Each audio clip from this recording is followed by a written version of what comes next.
Chapter है principle of inheritance and variation, और ये चैप्टर जो है वो पार्ट इसका है जेनेटिक्स। तो सबसे पहले हम ये समझें कि ये जेनेटिक्स है क्या, और फिर उसके बाद हम इस पर आएंगे कि क्या होता है प्रिंसिपल ऑफ इनहेरिटेंस और क्या है वेरिएशन। इन दो जो ये अलग अलग वर्ड्स, इनमें क्या अंतर है, क्या डिफरेंस है। ठीक, तो सबसे पहले अगर हम लोग, इन्होंने क्वेश्चन दिया एनसीईआरटी में ढेर सारे, वो क्वेश्चन वहीं से शुरुआत हो जाती है कि भाई किसी भी ऑर्गेनिज्म का जो ऑफस्प्रिंग होता है वो उसी के जैसा क्यों दिखता है। जैसे इन्होंने दो एग्जांपल, दो नाम लिया, वो कोई जरूरी वही दो नाम लिया जाए कि मैंगो का प्लांट मैंगो के जैसा ही क्यों होता है, एलिफेंट का बच्चा एलिफेंट जैसा ही क्यों होता है, तो किसी का भी ले लो, ठीक है ना, किसी भी एनिमल किसी भी प्लांट का ले लो, उसके जो ऑफस्प्रिंग्स होते हैं वो उसी के जैसे क्यों दिखते हैं। कह रहे हैं कि जो सिबलिंग्स हैं आपस में, जो भाई बहन है, भाई भाई है, बहन भाई है, ये सब आपस में एक जैसे कुछ कुछ ज्यादा सिमिलर होते हैं और कुछ कम सिमिलर होते हैं, ऐसे क्यों होते हैं। तो कह रहे इन सब का जो आंसर है वो हम जिस साइंस के जिस ब्रांच में पढ़ेंगे उसी का नाम क्या है, जेनेटिक्स। हम यहाँ पर ये पढ़ेंगे कि एलिफेंट का जो बच्चा है वो इसी के जैसा क्यों दिखता है, ह्यूमन के जो ऑफस्प्रिंग्स है उन्हीं के जैसे क्यों दिखते हैं, जो सिबलिंग्स है कुछ कुछ ज्यादा मिलते जुलते हैं, कुछ कुछ कम मिलते जुलते हैं, ऐसे क्यों होते हैं। बात समझ गए ना, इन सब का जो आंसर है हम लोग यहाँ पर पढ़ेंगे। तो जेनेटिक्स में दो बातें आती हैं यहाँ पर, अगर हम लोग इसकी बात करें, जेनेटिक्स में दो चीजें हैं, एक है हेरेडिटी, हेरेडिटी, और एक होता है वेरिएशन। क्या होता है, वेरिएशन। ठीक, तो ये जो हेरेडिटी और वेरिएशन है ये होता क्या है, हम लोग इसी की बात करने वाले हैं। क्या होता है हेरेडिटी और क्या होता है वेरिएशन। हेरेडिटी का मतलब, अब ध्यान सुनिए, कि कोई भी ऑफस्प्रिंग वो अपने पेरेंट जैसा इसलिए दिखता है क्योंकि, अब आप जो जानते हैं, अगर हम डायरेक्ट बोले, क्योंकि वो कैरेक्टर जीन के थ्रू पेरेंट्स टू ऑफस्प्रिंग पास होते हैं, जो कि आप जानते हैं, लेकिन सबसे पहले ये बात तो पता ही नहीं। ठीक है, तो हेरेडिटी का मतलब क्या है, passing of character from parents to offspring.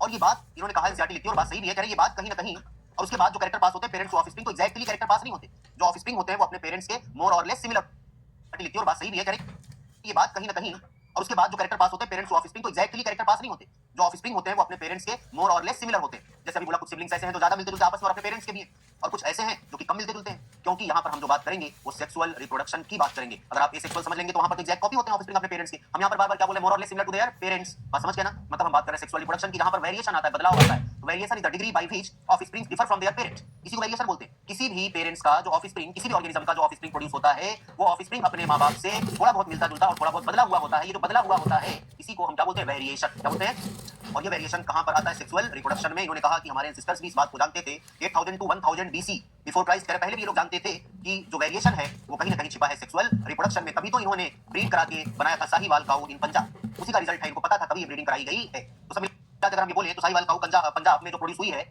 ये हाइब्रिडाइजेशन जो ये ब्रीडिंग कराई गई, उनको ये पता था कि जो वेरिएशन है, अगर हम दो लोगों का क्रॉस कराएंगे तो जो नया ऑफस्प्रिंग बनेगा उसमें कहीं ना कहीं बदलाव आएगा, और ये बदलाव आएगा सेक्सुअल रिप्रोडक्शन की वजह से। बात समझ गए। तो अब इस बात को, यही हम लोगों को पढ़ना है। तो सबसे पहली बात, ये हेरेडिटी क्या है। हेरेडिटी क्या है, अगर हम ये बोले तो हेरेडिटी को बोलेंगे passing of character, passing of character from parent to offspring, parent to offspring, parent to offspring. Variation क्या है, variation is the degree by which offsprings differ from their parents. तो वेरिएशन का मतलब यार बदलाव ना, क्या बोलोगे, offsprings differ from their, differ to their parents, इसे हम क्या बोलते हैं, वेरिएशन, बदलाव। और ये वेरिएशन कहां पर होता है, सेक्सुअल में। सेक्सुअल में, सेक्सुअल रिप्रोडक्शन में आता है। वेरिएशन जो है ये किसकी वजह से आता है, सेक्सुअल रिप्रोडक्शन की वजह से। इसलिए हमने आपको बताया था सेक्सुअल रिप्रोडक्शन से बने हुए ऑर्गेनिज्म के लिए, ऑफस्प्रिंग के लिए रिकॉम्बिनेंट टर्म यूज करते हैं। क्या यूज करते हैं, और जो है सेक्सुअल से बनते हैं ऑफस्प्रिंग, उनके लिए कौन सा टर्म यूज करते हैं, क्लोन यूज करते हैं। बात सही है ना। अच्छा, ये तो हमने बोल दिया हेरेडिटी, लेकिन हेरेडिटी का मतलब जैसे समझिए, क्योंकि अभी हम दूसरी लाइन लिखने जा रहे हैं, इनहेरिटेंस। क्या लिखने जा रहे हैं, तो आपको कंफ्यूजन होगा, सर फिर क्या अंतर रहा इनहेरिटेंस और हेरेडिटी में। तो फिर से लिख रहा हूं, ध्यान सुनो, inheritance is the process, is the process by which character, by which character passes from parent to offspring। अगर हम ऐसे कहते ना, अगर हम ऐसे कहते, आगे आप पढ़ेंगे इवोल्यूशन, इवोल्यूशन में तो क्वेश्चन आएगा कि इवोल्यूशन एक प्रोसेस है या किसी प्रोसेस का रिजल्ट है, तो अलग अलग अर्थ के रिस्पेक्ट में हम अलग बोलते हैं और वर्ल्ड के रिस्पेक्ट में अलग बोलते हैं। ऐसे ही ध्यान सुनिए, जो इनहेरिटेंस है ये बेसिस ऑफ हेरेडिटी है। ये क्या है, बेसिस ऑफ, अभी भी आपको समझ नहीं आया, खाली हमने अंग्रेजी लिख दिया और आपने देख लिया, समझ में नहीं आया। आप यहाँ पर आए हैं, अपने घर से निकलकर आप यहाँ पर आए, आपका यहाँ पहुंच जाना हेरेडिटी है, आपका यहाँ पहुंच जाना हेरेडिटी है, लेकिन आप किसी प्रोसेस के थ्रू आए, आप चलकर आए, पैदल चलकर आए, रिक्शे से आए, कार से आए, बाइक से आए, आप जैसे भी आए, उस प्रोसेस का नाम क्या है, इनहेरिटेंस। बोलो बात सही है। तो हम ऐसे बोल सकते हैं क्या, अगर हम ये बोलना चाहें तो हम ये बोल सकते हैं कि heredity is the result of inheritance. बोलो, inheritance is the process of heredity, basis of heredity. अगर आप चलते नहीं तो क्या आप यहाँ पर पहुंचते, आपके चलने का रिजल्ट ये आया कि आप यहाँ पर पहुंच गए। बोलो बात सही है। तो कैरेक्टर का माँ बाप से बच्चों में आ जाना हेरेडिटी है, लेकिन जिस प्रोसेस के थ्रू आया वो क्या है, इनहेरिटेंस। तो अगर इनहेरिटेंस ना होता तो क्या हेरेडिटी होती, अगर आप ना चलते तो क्या यहाँ पहुंचते, आपको यहाँ पहुंचने के लिए चलना पड़ेगा, जब आप यहाँ पहुंच गए वो हेरेडिटी है, और जो प्रोसेस थी आपके चलने की वो इनहेरिटेंस है। बात समझ गए। तो कैरेक्टर इसे लिखा है, देखो बात समझना, इन चीजों को रट्टा नहीं मारना अंग्रेजी को। क्या बोला, inheritance is the basis of heredity. हाँ सही बात है, अगर ये प्रोसेस ना चलती तो कैरेक्टर इनहेरिट, तो लिखा तो है is the process by which, ये प्रोसेस है जिसके द्वारा कैरेक्टर पास हुआ, और कैरेक्टर पास होने के बाद उसे क्या बोला, हेरेडिटी। यहाँ पर प्रोसेस नहीं लिखा, यहाँ पर डायरेक्ट पासिंग ऑफ कैरेक्टर। तो क्या इसमें और इसमें कोई डाउट है, बात समझ आई कि नहीं। और उसके बाद जब कैरेक्टर आ गया तो कैरेक्टर आने के बाद वो एग्जैक्ट कैरेक्टर पास नहीं हुआ। जो ऑफस्प्रिंग है वो अपने पेरेंट से कुछ बदले हुए दिख रहे हैं, वो जो बदला हुआ रूप है उसी को हम क्या बोलते हैं? वेरिएशन। क्या बोलते हैं? और फिर से बोल रहा हूं, वेरिएशन किसमें छिपा है? सेक्सुअल में। क्या सेक्सुअल में? सेक्सुअल रिप्रोडक्शन में। तो सेक्सुअल रिप्रोडक्शन से बने हुए ऑफस्प्रिंग के टर्म क्या यूज करते हो? रिकॉम्बिनेंट। अगर ये बात तुम्हारे सिस्टर्स को भी पता थी, तभी उन्होंने ब्रीड करा के काऊ बनाई, कौन सी? साहीवाल काऊ इन पंजाब। बोलो याद रहेगा, उसी का रिजल्ट। कोई डाउट इसमें? अब यार आगे हम लोग बढ़ते हैं इसी पर कि कैरेक्टर पास होते हैं पेरेंट टू ऑफस्प्रिंग। ये कैरेक्टर पास कराने वाला कौन है? इसका आंसर कि मैंगो का प्लांट मैंगो के जैसा ही क्यों है, एलिफेंट का बच्चा एलिफेंट जैसा ही क्यों है, ह्यूमन का बच्चा ह्यूमन जैसा ही क्यों है? इसका आंसर ये है कि कुछ ऐसी चीजें हैं जो कैरेक्टर्स हैं, कैरेक्टर्स माँ बाप से बच्चों में पास हो रहे हैं, लेकिन वो पास कराने वाला कौन है? इस बात को जानने के लिए सबसे पहले एक्सपेरिमेंट किया, जिसे हम लोग बोलते हैं एक्सपेरिमेंट ऑन हाइब्रिडाइजेशन। ये सबसे पहले ग्रेगर जॉन मेंडल ने एक्सपेरिमेंट किया और इन्होंने ही ये बात बताई थी कि जो ऑफस्प्रिंग अपने पेरेंट के जैसा दिख रहा है वो इसलिए दिख रहा है क्योंकि कैरेक्टर पास हो रहे पेरेंट टू ऑफस्प्रिंग, और उन कैरेक्टर को ले जाने वाला कोई तो है। उन कैरेक्टर को ले जाने वाला, बस मेंडल यहीं तक रह गया कि कैरेक्टर को ले जाने वाला कोई तो है। वो कौन है पता नहीं, लेकिन कोई तो है। जैसे कहीं कोई तुम्हारे को दोस्त चार बैठे हैं आपस में बातें कर रहे हैं, अच्छा दो चार लोग अगर तुम्हें दूर से देख के बातें कर रहे हो तो लग रहा है मेरी बारे में बात कर रहे हैं, ऐसा लगता है मेरी बारे में कुछ बात कर रहे हो। अरे तुम ऐसे ही कहते हो कुछ तो बात है, तुम लोग बड़े मस्त हो, पर क्या बात? अब ये तो नहीं पता क्या बात है, लेकिन कुछ तो है, तभी तो हंस रहे हो। बस सही है ना, कुछ तो है। क्या है तुम्हें एग्जैक्ट पता, लेकिन सही बात कुछ तो रीजन होगा ना। वही बात मेंडल ने कहा है, कोई तो फैक्टर है जो कैरेक्टर को पास कराता है पेरेंट टू। सबसे पहले हम लोग यहाँ पर यही पढ़ेंगे, मेंडल ने एक्सपेरिमेंट किया था हाइब्रिडाइजेशन पर, और वहीं से उसी पर बेस्ड एक लॉ दिया था जिसे हम बोलते हैं मेंडल्स लॉ ऑफ इनहेरिटेंस। ये तो कहानी थी खाली हेरिडिटी और वेरिएशन की। हेडिंग देखो यहाँ से स्टार्ट हो रही है, और ये बात भी लास्ट वाले पैराग्राफ में पहले पेज याद रखोगे। Human new 8000 to 1000 before BC. पहले ये जानते थे कि वेरिएशन जो है वो कहां पर छिपा है? बोलो, सेक्सुअल रिप्रोडक्शन में। बोलो यहाँ तक कोई डाउट? तो अब हमें क्या पढ़ना है आगे? हेडिंग पढ़ना है हमको, मेंडल्स लॉ ऑफ। यहाँ पर बहुत सारी बातें इसी एक हेडिंग में करने वाले हैं, खाली हेडिंग का नाम डाल दे, बाकी बातें सब हम इसी में करेंगे। क्या बोला? मेंडल्स लॉ ऑफ इनहेरिटेंस, जिसे मेंडल ने कहा था प्रिंसिपल ऑफ इनहेरिटेंस। क्या कहा था? Principle of inheritance.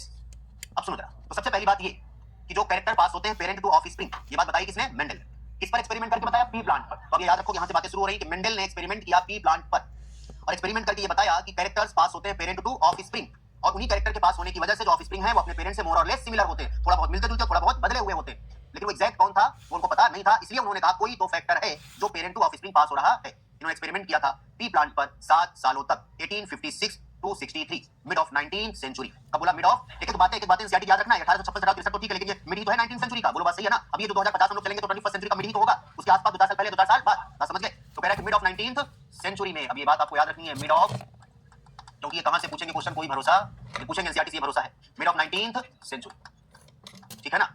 1856 टू 63, बोलो याद रखोगे। इन्होंने लिखा है ग्रेगर मेंडल, पूरा नाम Gregor John Mendel, JOHANN, Johan Mendel होता है, ठीक है ना? तो इन्होंने लिखा है ग्रेगर मेंडल। इस पर काम किया, बोलो वर्क ऑन पी प्लांट। और ये पी प्लांट कौन सा? Garden pea. कौन सा है? ये सारी बातें आपको याद रखनी है, गार्डन पी। कितने सालों तक? बोलो work on P plant for 7 years, और ऊपर लिख दिया है 7 years में 1856 से 1863 तक। बोलो बात 1856 से 1800। अब बात ये आती है, सबसे पहली बात कि इन्होंने पी प्लांट पर ही स्टडी क्यों किया, पी प्लांट पर एक्सपेरिमेंट क्यों किया? बात समझ गए? एक बात यहीं से हम लेके चलेंगे। तो इन्होंने पी प्लांट पर एक्सपेरिमेंट इसलिए किया, जैसे मान लीजिए आपको प्लांट पर एक्सपेरिमेंट करना है, किसी भी प्लांट पर, और आपको सेक्सुअल रिप्रोडक्शन देखना है। आपको पता है कि जो प्लांट होते हैं, जो फ्लावर होते हैं, वो प्लांट मोनोसियस और डायोसियस होते हैं। फ्लावर जो है वो यूनिसेक्सुअल और बाइसेक्सुअल होते हैं। मान लीजिए आपको एक्सपेरिमेंट करना है और आप सेक्सुअल रिप्रोडक्शन का रिजल्ट देखना चाह रहे हैं। क्या देखना चाह रहे हैं? सेक्सुअल रिप्रोडक्शन का रिजल्ट देखना चाह रहे हैं। तो मेल और फीमेल फ्लावर अगर अलग अलग प्लांट पर प्रेजेंट हैं, तो अगर आप कोई प्लांट लेंगे उसमें फ्लावरिंग होगी, तो फ्लावरिंग के बाद उनका पॉलिनेशन होना चाहिए। तो पहली बात, अगर आप किसी प्लांट पर स्टडी कर रहे हैं, एक्सपेरिमेंट करना चाहेंगे, तो उसका मेल और फीमेल दोनों प्लांट आपको चाहिए। आपने एक प्लांट, आपको मेल प्लांट मिल गया, फीमेल प्लांट ढूंढ रहे हैं, फीमेल प्लांट मिल गया, मेल प्लांट ढूंढ रहे हैं। बात समझ गए? दोनों प्लांट आपको मिल गए तो आप ढूंढ रहे हैं इसका पॉलिनेशन कौन कराएगा, क्योंकि अगर अलग अलग फ्लावर, अलग अलग प्लांट पर फ्लावर है तो उनका पॉलिनेशन कराने वाला कोई पॉलिनेटर होगा कि नहीं होगा, तो आप ढूंढेंगे कि इसका पॉलिनेटर कौन होगा। बोलो बात समझ गए? तो ये सारी चीजें वहां पर खोजने की जरूरत नहीं थी। उन्होंने इसलिए इसको चूज किया था क्योंकि जो पी प्लांट था ये बाइसेक्सुअल था, हर्माफ्रोडाइट था, सेल्फ पॉलिनेटिंग था, जैसा था, और सबसे बड़ी बात कि ये इसका शॉर्ट लाइफ स्पैन था। तो शॉर्ट लाइफ स्पैन से क्या मतलब है? आप किसी पर एक्सपेरिमेंट कर रहे हैं, आप उसका रिजल्ट देखना चाहते हैं, किसी ह्यूमन का आप ले लीजिए, आप ये चाहते हैं किसी एक पेरेंट्स को, आप किसी एक कपल को ले लीजिए, यार आपके अंदर ये फलाना बीमारी है, हम ये देखना चाहते हैं कि ये बीमारी आपके बच्चों में जाएगी कि नहीं जाएगी। बात समझ गए ना? आप में से कोई किसी को कहा कि तुम्हारे अंदर ये बीमारी है, तुम्हारे पेरेंट्स में थी, अगर हमारे पेरेंट्स में तो नहीं थी, अगर तुम्हारे अंदर आ गई, अच्छा अब तक तुम्हारे बच्चों में जाएगी, तो कहेगा रुको फिर शादी तो होने दो। बात सही है ना? तो इंतजार करो उसकी शादी की। अब वो उसकी शादी होगी, उसके बच्चे होंगे, वो डिजीज उसमें गया या नहीं गया, और यार तुम्हारे अंदर तो ये था डिजीज, लेकिन तुम्हारे बच्चे के अंदर नहीं आया, क्या इसके बच्चे के अंदर आएगी? मतलब रुको तुम 20 साल, फॉर एग्जांपल एक एवरेज ले लिया, ठीक है ना? अब रुको तुम 20 साल, क्यों? पहले वो प्यूबर्टी की एज तक पहुंचे, शादी की एज तक पहुंचे, शादी हो, उसके बच्चे हो, तब तुम चेक करो। ये जो तुम्हारे साथ वाला भी तुम्हारे साथ का था, तुम्हारी शादी का इंतजार कर भी लिया, साल 2 साल जल्दी करा दिया एक्सपेरिमेंट के चक्कर में, बच्चे भी हो गए, लेकिन अब उसके ऑफस्प्रिंग के लिए उसको इंतजार करना पड़ेगा। बात सही है? और वो अभी 20 साल का है, वो 20 साल इंतजार करके कितने साल हो गया, और रिजल्ट अभी कुछ आया नहीं इनके एक्सपेरिमेंट का। बोलो बात सही है? और कहा कि आगे एक एक्सपेरिमेंट और करके देखते हैं इसके आगे जाएगा कि नहीं जाएगा, करके देखो बीच में निपट जाओ। बोलो बात सही है? तो एक एक्सपेरिमेंट का रिजल्ट लाने में इतने साल लग जाएंगे कि नहीं लग जाएंगे? लेकिन भाई ऐसा कोई ऑफस्प्रिंग ऑर्गेनिज्म हो जिसकी लाइफ स्पैन बहुत शॉर्ट हो, उसके ऑफस्प्रिंग जल्दी जल्दी बनते हो, उसके ऑफस्प्रिंग जल्दी जल्दी बनते हो, तो उसमें क्या होगा? तो उसको रिजल्ट जल्दी जल्दी दिखेगा, एक्सपेरिमेंट उसका जल्दी कंप्लीट होगा। बोलो बात सही है? तो आपसे क्वेश्चन पूछता है कि Mendel why choose P plant, तो बोलोगे क्योंकि पी प्लांट जो था वो शॉर्टर लाइफ स्पैन था, ये एनुअल था। कैसा था? दूसरी बात, इसको अलग अलग मेल और फीमेल ढूंढने की जरूरत नहीं थी, हर्माफ्रोडाइट था। जल्दी बता जाओ कैसा था? हर्माफ्रोडाइट था। बोलो बात सही है। सेल्फ पॉलिनेटिंग था। कैसा था? और उसके बाद एक बार में ढेर सारे ऑफस्प्रिंग प्रोड्यूस करता था, एक बार में ढेर सारे seed, large number of seed produce करता था। सर उससे क्या लेना देना है? लार्ज नंबर ऑफ सीड कैसे प्रोड्यूस करता था? उससे प्रोड्यूस करता था, उसके क्या फायदा है? अब सुनो, किसी एक कपल के 4 बच्चे हैं, तो क्या उन कपल के माँ बाप के सारा का सारा कैरेक्टर किसी एक ही बच्चे में जाएगा क्या? हो सकता है कोई कैरेक्टर किसी एक बच्चे में हो, कोई दूसरा कैरेक्टर दूसरे बच्चे में है। बोलो बात सही है। और ये दोनों कैरेक्टर किसी तीसरे बच्चे में, लेकिन एक कैरेक्टर उनका और आ गया। बोलो बात सही है कि नहीं? मतलब अगर उनके एक किसी बच्चे को देखोगे तो ये नहीं बता सकते हो 100% इसके पेरेंट्स के अंदर कौन कौन से कैरेक्टर थे, लेकिन उनके अगर 3-4 बच्चे सबको देखोगे तो आइडिया ओवरऑल लग जाएगा कि नहीं लग जाएगा? जैसे मान लो, ऐसे समझने के लिए, तुम्हारे घर में कोई रिश्तेदार है, किसी के यहाँ मान लो घर में 4 बच्चे हैं, कोई रिश्तेदार आया, कोई फंक्शन था, पड़ोस वाले अंकल भी आए थे, और तुम गए, अंकल जी को बढ़िया विश किया, अंकल जी नमस्ते, ठीक है ना, पैर में छुआ, अंकल जी कहेंगे इनके बच्चे बड़ा संस्कारी है इनका। अब पड़ोस वाले अंकल को बर्दाश्त होगा इनके बच्चे संस्कारी? भाई साहब खाली यही एक संस्कारी है इनका, बाकी 3 और हैं बहुत बड़े वाले हैं। तो भाई साहब क्या करेंगे? भरोसा कर लेंगे कि पता नहीं यार, एक तो अच्छा है, एक तो अच्छा है, पता नहीं और 3 इनके कैसे हैं। अभी वो डाउट में है कि वो 100% श्योर हो गए, डाउट में है ना। कोई दूसरा आया मान लो, उसने भी खूब अच्छे से विश किया, नहीं यार तुम तो कह रहे थे कि 2, भाई साहब बस ये थोड़ा बहुत ये भी ठीक ठाक है, बाकी और तो पक्का एकदम खराब वाले। अभी वो डाउट में है ना। लेकिन अगर 4 के चारों एक साथ सामने होते, 4 के चारों एक बार में ही उनके सामने होते, तो वो चारों कैसी हरकत करेंगे वो देख के बता देंगे कि यार तुम्हारे संस्कार कैसे हैं। बोलो बात सही है गलत? अगर एक एक करके आ रहे तुमको समझने में टाइम लग रहा है, लेकिन चारों एक साथ आ गए तो टाइम नहीं लग रहा है। एक ही बात में बाहर में वो रिजल्ट बता देंगे तुम्हारे बच्चे अच्छे हैं या खराब है। और कुछ भी करते हो तो सीधा माँ बाप ही बताता है कि तुम माँ बाप ऐसे तुम कैसे हो। लोग यही तो कहते हैं। बोलो ऐसे ही भैया, जब ये जो है ना seed, large number of seed जब प्रोड्यूस कर रहा था ये प्लांट, पी प्लांट, तो अगर एक एक करके प्रोड्यूस करता, जैसे मान लो ओवरऑल तुम बता रहे एक्सपेरिमेंट में चलेंगे, मान लो एक सीड था वो राउंड और दूसरा वाला कैसा था? रिंकल्ड। इन दोनों का क्रॉस कराया तो एक सीड कैसा बना? बोलो राउंड। लेकिन कोई जरूरी है सारे राउंड ही बनेंगे क्या? लेकिन अभी एक ही बना है, वो कैसा बना? राउंड। तो ये अगर कह दे कि यार एक राउंड सीड वाला प्लांट और एक रिंकल सीड वाला प्लांट, इसका जो ऑफस्प्रिंग बना वो हमेशा राउंड ही होगा, ये बात आगे चल के गलत साबित हो सकती है। लेकिन अगर ढेर सारे सीड प्रोड्यूस हुए इसके एक ही बार में, तो हो सकता है उनको ये देखने को मिल जाए कि कुछ जो है वो राउंड है अपने एक पेरेंट के जैसा, कुछ जो है वो रिंकल्ड है अपने दूसरे पेरेंट के जैसा, और कुछ जो है वो बीच के हैं, दोनों का कैरेक्टर उसमें है। बोलो बात सही है? तो अगर ढेर सारे सीड एक बार में आ गए तो उस प्लांट के अंदर प्रेजेंट, उस ऑर्गेनिज्म के अंदर प्रेजेंट सारे कैरेक्टर एक ही बार में देखे जा सकते हैं। मतलब कि सारी पॉसिबिलिटी, कितनी पॉसिबिलिटी आने की है वो एक बार में ही देखा जा सकता है। बोलो बात सही है? इसलिए ये इंपॉर्टेंट था कि जब ढेर सारा सीड एक ही बार में प्रोड्यूस करता था तो उसके कैरेक्टर सारे के सारे एक ही बार में देखे जा सकते थे। बात समझ गए? कोई डाउट? तो इन्होंने मेंडल ने बाद इन्होंने लिखा, इन्होंने प्योर लाइन लेके, ट्रू ब्रीड लेके क्रॉस कराया था। तो सबसे पहली बात प्योर लाइन क्या होता है, अभी हम लोग एक्सपेरिमेंट पढ़ेंगे, जब F1 जनरेशन पढ़ेंगे उसके बाद सेल्फिंग कराएंगे तो वहां पर प्योर लाइन अपने आप आपको समझ में आएगा। तो सबसे पहली बात अगर हम ये करें कि बोलो जो characters parent to offspring produce होते हैं, जो बच्चे अपने माँ बाप के जैसे शकल सूरत में दिखते हैं, ये बात बताने के लिए सबसे पहले एक्सपेरिमेंट किसने करी? मेंडल ने करी। किस पर करी? पी प्लांट पर करी। कब किया? 1856 से लेकर 1863 तक किया। कितने सालों तक किया? 7 सालों तक किया। बोला याद रहेगा? अब सबसे पहली बात अब क्वेश्चन आता है, why Mendel choose P plant? Mendel ने पी प्लांट क्यों चूज किया? आगे बढ़ जाए? चलो अब यहां पर यही बात लिखोगे, तब आगे हम बढ़ेंगे इसके बाद उन्होंने और क्या क्या किया है। Why Mendel choose P plant? Mendel ने पी प्लांट चूज क्यों किया? इसका आंसर है क्या क्या बोलोगे? बोलो क्योंकि उस प्लांट का शॉर्ट लाइफ स्पैन था, ठीक है ना, शॉर्ट लाइफ स्पैन था। और क्या बोलोगे? हर्माफ्रोडाइट था, ठीक है ना, हर्माफ्रोडाइट था। शॉर्ट लाइफ स्पैन के बाद हम ये लिख देंगे एनुअल था। बोलो कैसा प्लांट था? एनुअल था,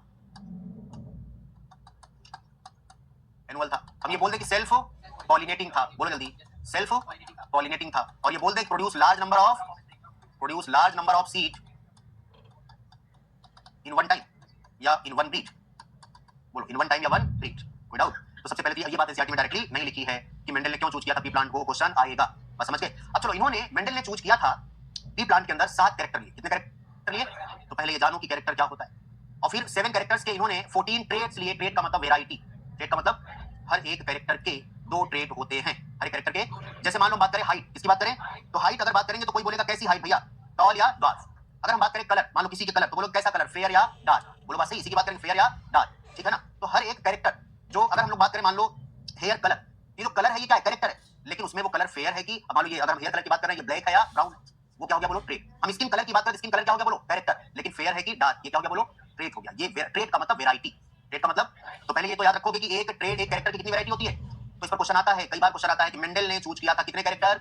7 कैरेक्टर। कितने ट्रेट्स?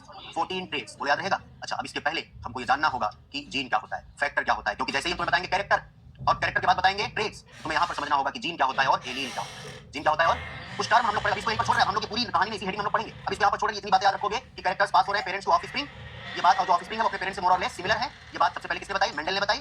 कब एक्सपेरिमेंट किया? Mid of the 19th century, 1856 से 1863 पर। किस पर एक्सपेरिमेंट किया? इनका जो एक्सपेरिमेंट का टाइटल था वो था एक्सपेरिमेंट ऑन प्लांट हाइब्रिडाइजेशन। ये भी याद रखोगे, इनके वर्क का जो टाइटल था, इनके जो इन्होंने जो काम किया, इनके वर्क का जो टाइटल था वो क्या था? बोलो experiment on plant hybridization, plant hybridization. बोलो याद रहेगा? Plant hybridization. और अभी बात भी लिखी दे रहे हैं, फिर हम आगे जीन और एलील पर चल रहे हैं, तो क्या बोले यहाँ पर, बोलो मेंडल चूज, इन्होंने कितना लिया बोलो, 7 कैरेक्टर एंड 14 ट्रेट्स। ट्रेट्स का मतलब वेराइटी बोल सकते हो, क्या बोल सकते हो, ठीक है ना। 7 कैरेक्टर एंड 14 ट्रेट्स, कौन कौन से, अब इनमें से ये जो ट्रेट्स थे, इनमें से कुछ ट्रेट्स जो थे वो डोमिनेंट थे और कुछ जो थे वो रिसेसिव थे। अगर हम एक कैरेक्टर की बात कर रहे हैं, जैसे स्किन कलर की बात करें, फेयर या डार्क, तो एक होगा डोमिनेंट और दूसरा होगा रिसेसिव। एक कैरेक्टर के दो ट्रेट, जिसमें से एक डोमिनेंट और एक, और जरा पहले इनके कैरेक्टर्स की बात कर लेते, कौन कौन से इन्होंने कैरेक्टर लिया था।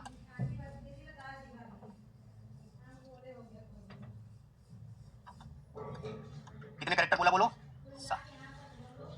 और इनमें से एक होगा डोमिनेंट और एक होगा रिसेसिव, ठीक।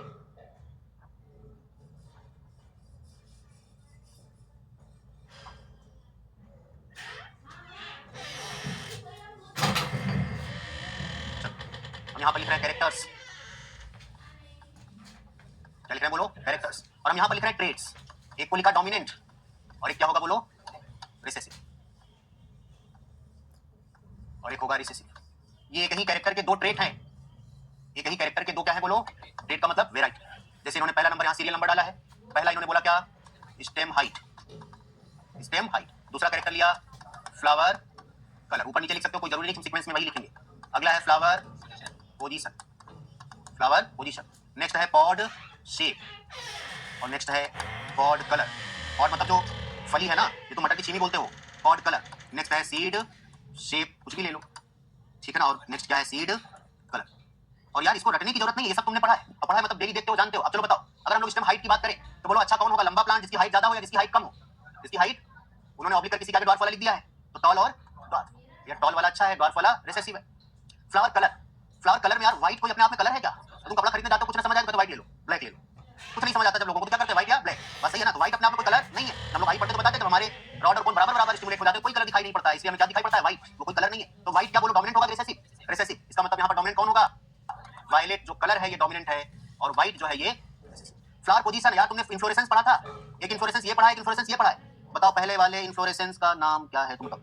हाँ, इसकी इन्फ्लोरेसेंस का नाम क्या है, ये एक्सियल और ये टर्मिनल। अरे अगर इतना दिमाग लगाती होता है, टर्मिनल का मतलब होता है किनारा, एंड, तो ये एंड पर लगा है, अच्छा इसके एंड पर लगा है, सही बात ना। अब बता दो कौन सा इन्फ्लोरेसेंस है, हाँ कौन सा इन्फ्लोरेसेंस है ये, भाई ये साइमोस है, और ये क्या है, हाँ उल्टा तो सही हो जाएगा, दो ही तो वही है। और ये क्या होगा बोलो, साइमोस, ये रेसिमोस, और ये क्या बोलो, साइमोस। अब बताओ यहाँ पर प्लांट हाइट लगातार, यहाँ पर प्लांट हाइट, बताओ इनमें अच्छा किसको मानोगे, पहले की दूसरे को, दूसरे वाले को, इसका मतलब वो क्या हो गया, डोमिनेंट। बस समझ गए, तो बोलो डोमिनेंट फ्लावर कौन सा होगा बोलो, जहां पर एक्सिस में लगा है, एक्सियल, और ये टर्मिनल लग गया तो हाइट ही नहीं बढ़ने देगा, हाइट नहीं बढ़ने देगा मतलब, बस समझ गए। पॉड शेप, अब तुम मटर की चीनी खरीदी, सब का ये आगे सारे, ये कोई रटने वाली बात है, रट्टा मारते तुम पागल हो, फिर भूलोगे, हाँ बात सही है ना। तुम डेली देखते हो, आप मटर की चीनी बाजार से खरीदते हो, अगर मालूम मम्मी ने तुम्हें कह दिया जाओ ले आओ, अगर तुम यहीं रहते हो खाना बनाते खरीदते हो, तो कौन सी मटर खरीदोगे, चीनी जो एकदम सिकुड़ी सिकुड़ी होगी, फुली हुई होगी, हाँ जो फुली हुई होगी ना, मतलब उसमें दाने अच्छे बने होंगे, बात सही है। तो चलो यहाँ पर मटर की जो चीनी है, पॉड का शेप इनफ्लेटेड है तो डोमिनेंट है, कॉन्स्ट्रिक्टेड है तो, अब क्या ये तो यार मटर खरीदते हो मटर की चीनी, तो इसमें कौन सा याद रखने की जरूरत है, बोलो बात सही है ना। जो छोटा बच्चा होगा खरीदने जाएगा, अगर वो भी वही खरीदेगा, नहीं जो पूरी पूरी मोटी सी दिख रही है मटर होगा दाना, बोलो बात सही है, और तुम इसको रट्टा मारते हो। पॉड कलर, अब मटर की जो चीनी खरीद रहे हो, हरी हरी की पीली पीली, हरी वाली ना वही अच्छी है, पीली वाली तो सूख गई है, तो वो तो खराब हो गया है, तो क्या बोलोगे, पॉड कलर कैसा होना चाहिए, ग्रीन कलर का है तो डोमिनेंट है, और बोलो येलो कलर का है तो, अच्छा तुम अगर मटर का सीड खरीदने जा रहे हो, किसी का उल्टा करोगे, बोलो अगर शेप की बात करें तो कौन सा लोगे, एकदम गोला गोला जो इधर उधर टेढ़ा मेढ़ा होगा, गोला गोला होगा ना, राउंड वाला, बोलो बात सही है। तो चलो भैया राउंड वाला कैसा हो गया, डोमिनेंट, राउंड वाला, और रिंकल्ड वाला, बोलो कोई डाउट इसमें।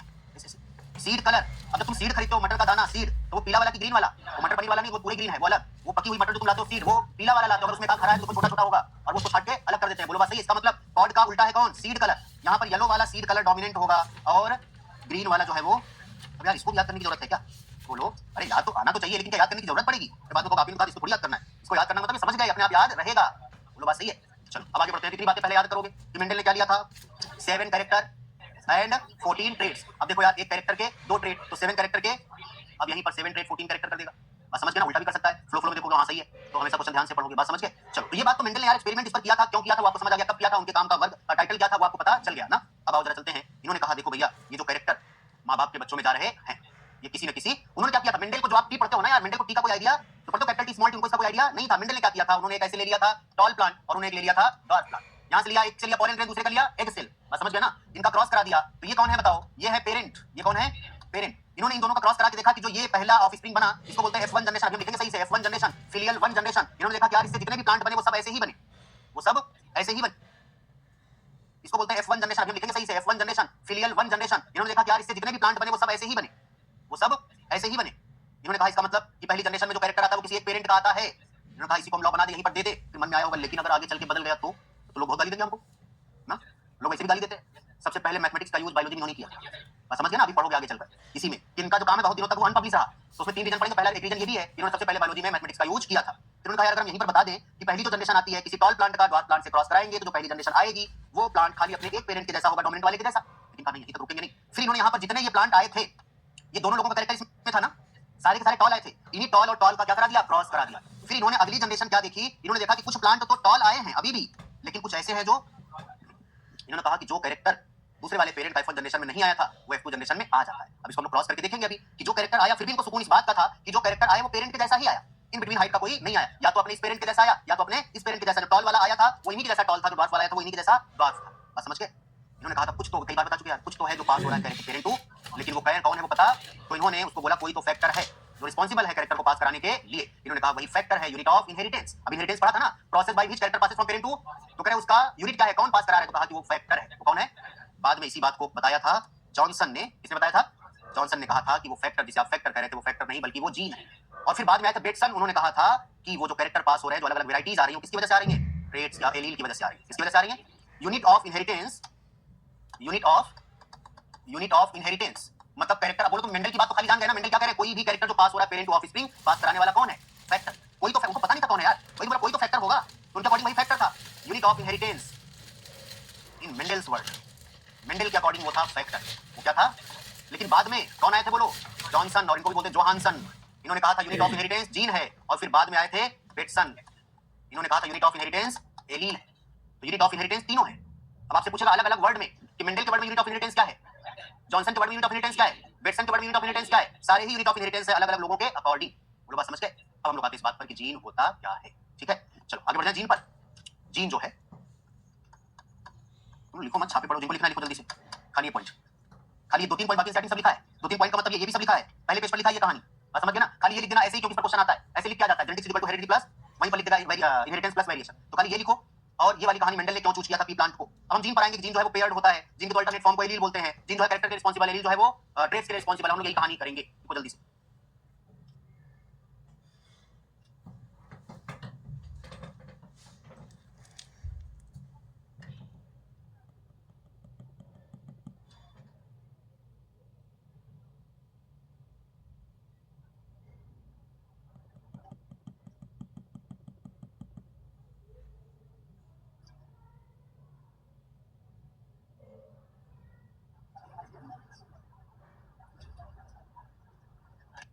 हो गया, चलो अब सुनो। तो अब ये बात करेंगे, ध्यान से सुनो, जीन की बात कर रहे हैं।